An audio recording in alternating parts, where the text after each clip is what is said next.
ചിലരെങ്കിലും വിചാരിച്ചിരിക്കുന്നത് ഈ ക്ലീനിങ് വർക്ക് വളരെ എളുപ്പമുള്ള പണിയാണ്, വലിയ ബുദ്ധിമുട്ടൊന്നുമില്ല. എങ്കിൽ അതല്ല കേട്ടോ.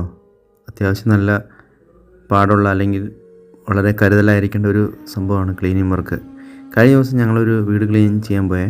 അപ്പോൾ അവിടെ കണ്ടൊരു രംഗമാണ്. നമ്മൾ ഇങ്ങനെ മോള് ക്ലീൻ ചെയ്യുന്ന ഇടയ്ക്ക് തപ്പി ഒരു ബാഗ് എടുത്തു കഴിഞ്ഞപ്പം വലിയൊരു എലി പുറത്തേക്ക് ചാടി.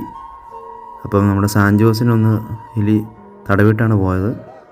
തൊട്ട് കുറേ എലി കുഞ്ഞുങ്ങൾ. അപ്പം അതിൻ്റെ ഭാഗമായിട്ട് സാൻജോസിനൊന്ന് TT എടുക്കേണ്ടി വന്നു രാത്രി.